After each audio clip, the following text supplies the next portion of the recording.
Bien, la primera rosca que vamos a ver es la rosca Whitworth. La rosca Whitworth es una rosca más o menos antigua que podemos encontrar todavía en máquinas viejas. No es una rosca moderna, pero sigue existiendo. Entonces vamos a verla. Es el primer tipo de rosca triangular que les voy a presentar. ¿Por qué se llama rosca triangular? Pues porque cada una de sus partes hacen un triángulo. Ahora, la particularidad de esta rosca es que tiene 55 grados entre flanco y flanco. Las roscas más modernas son de 60 grados. La Whitworth es de 55 grados. Y la otra característica es que tiene un radio en la cresta y un radio en el fondo. Es decir, son curvas. Un plano recto, curva y así sucesivamente. Entonces, cada rosca, por supuesto, tiene su fórmula para calcularse. Y aquí pueden ver que el paso lo están midiendo en este libro entre cresta y cresta.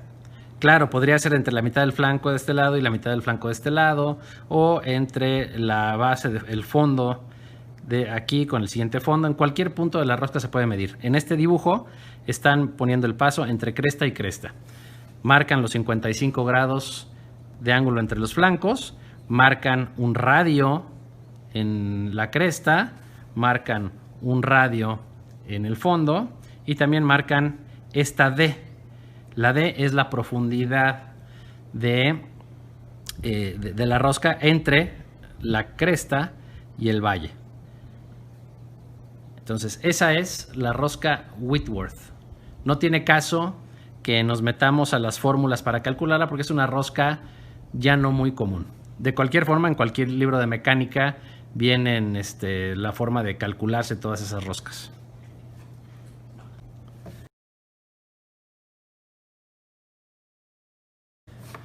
Ahora vamos a ver la rosca que se llama de V aguda, de 60 grados. Aquí está el nombre, rosca de V aguda de 60 grados. Se llama así porque en cada una de sus puntas, tanto en la cresta como en el fondo, hace un ángulo agudo, digamos afilado. Si se fijan, esta rosca ya es de 60 grados, quiere decir que entre flanco y flanco tiene 60 grados. Y como en la rosca Whitworth anterior, tenemos el paso que va de cresta a cresta y tenemos la profundidad de la rosca que va desde el fondo hasta la cresta. Esta es la forma básica de las cuerdas, de las roscas, perdón, de 60 grados. De aquí van a derivar prácticamente todas las roscas modernas. Esta rosca también es una rosca antigua. Se fabricaba de esta forma y sí es muy resistente y todo, pero causa problemas porque tiene demasiado ajuste, es decir, queda muy apretada la tuerca con el tornillo y estas puntas muy afiladas tienden a maltratarse.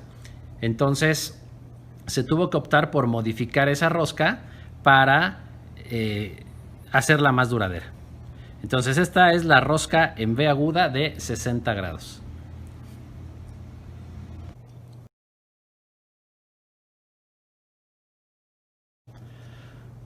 Ok, ahora seguimos con el siguiente tipo de rosca, que sigue siendo una rosca triangular, pero ahora esta es la rosca que se llama rosca nacional americana. Si se fijan, es como la rosca en V aguda, pero ¿qué pasó aquí? Le mocharon la punta de la cresta y le mocharon la punta del fondo. Es decir, que ahora subimos, tenemos un plano, bajamos, un plano, subimos, un plano, bajamos y así sucesivamente. Como ven, en la rosca nacional americana, el paso también lo están midiendo entre las crestas. Pero fíjense ahora, como ya no tiene punta la cresta, ahora viene desde uno de los filos, desde la arista, ¿no? El vértice más bien de la cresta, al mismo vértice del siguiente hilo. Entonces, estamos midiendo el paso acá arriba. Tenemos la profundidad igual, desde el plano de la cresta hasta el plano del fondo. Y, por supuesto, tenemos nuestros 60 grados entre flanco y flanco. Y además tenemos una nueva medida, que es el F, que es la sección de la cresta y la sección del fondo. Si se fijan, F pues tiene una dimensión, por supuesto tendríamos una fórmula para calcularla. Y esta es la misma F, es decir, que la dimensión del plano del fondo es igual a la dimensión del plano de la cresta. Entonces, esta rosca nacional americana es la evolución de la rosca en V aguda.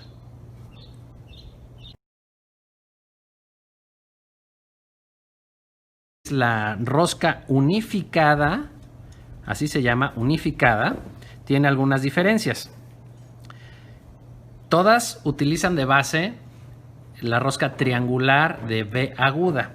Si se fijan, incluso en este dibujo está representada la V aguda aquí abajo, aquí arriba, aquí abajo y aquí arriba, porque en base a ese parámetro se toman las medidas. Pero si se fijan, la rosca unificada sigue teniendo 60 grados entre flanco y flanco, pero ahora tenemos la raíz redondeada, o el fondo o raíz redondeado, y la cresta también redondeada, pero puede ser redondeada o plana, incluso aquí lo dice, cresta redondeada o plana. Entonces, esta rosca unificada es la evolución de la rosca americana. ¿Por qué surgió la rosca unificada? Resulta que los norteamericanos tenían su forma de hacer roscas y el problema es que no eran intercambiables con las roscas de los países que eran aliados de ellos, es decir, que las roscas que se fabricaban en Canadá eran de dimensiones ligeramente diferentes, las que se hacían en el Reino Unido eran diferentes. Entonces se juntaron esos tres países, dijeron Inglaterra o el Reino Unido, Canadá y Estados Unidos, vamos a hacer las roscas iguales para que podamos intercambiarnos piezas y no tengamos problemas de fabricación. Y por eso salió la rosca unificada. En inglés es UN. Entonces, la evolución de la rosca en V aguda fue la rosca americana y después le siguió la rosca unificada.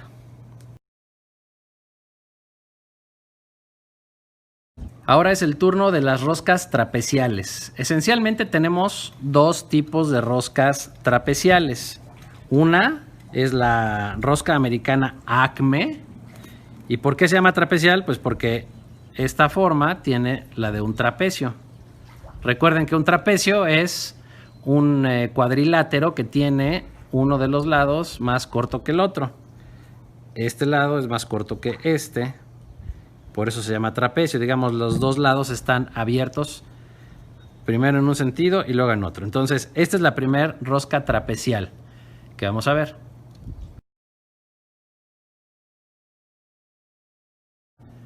Veamos ahora la rosca cuadrada. ¿Por qué se llama cuadrada? Pues porque es un cuadro cada una de estas partes. Entonces tenemos, como en todas las roscas, un paso entre cresta y cresta, una profundidad entre la cresta y el fondo, y tenemos un ancho del diente, vamos a llamarlo así. Entonces, fíjense cómo W, que es el ancho del diente, es el mismo ancho que el espacio entre flanco y flanco. Entonces, por eso es una rosca cuadrada. La rosca cuadrada es, digamos, la más eficiente para transmitir potencia por su forma. O sea, tiene mucho contacto y poca tolerancia entre cada uno de sus flancos. Por eso era utilizada también en máquinas antiguas. Hoy casi ya no se usa, porque su fabricación es más difícil. Requiere mucho más precisión para que pueda funcionar bien, y justamente de la rosca cuadrada, de una gran resistencia y gran transmisión y resistencia, surgió la rosca. El tipo de rosca que vamos a ver hoy es la rosca redonda o redondeada, como dice en este libro. Pueden observar que el perfil de la rosca son como unas olas, como unas ondas, y son redondas.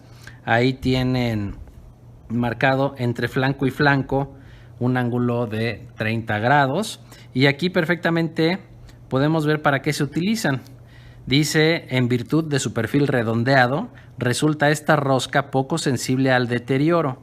Se emplea para usillos de válvula, acoplamientos ferroviarios, roscas de manguera, etc. Inclusive viene un ejemplo de la designación de las roscas redondeadas. Y lo pueden ver que dice RD, rounded, round en inglés. Creo que estas roscas también se utilizan o las utilizaban en los tornillos, por ejemplo, para las mesas de trabajo de carpintería. Se utilizaban estas porque se hacen incluso en madera y era pues más fácil hacerlas así. Entonces, me parece haberlas visto en usos como ese. Amigos, muchas gracias por haber visto este video. Espero que como siempre se hayan divertido, que hayan aprendido algo. Y como siempre les pido, denle like y suscríbanse.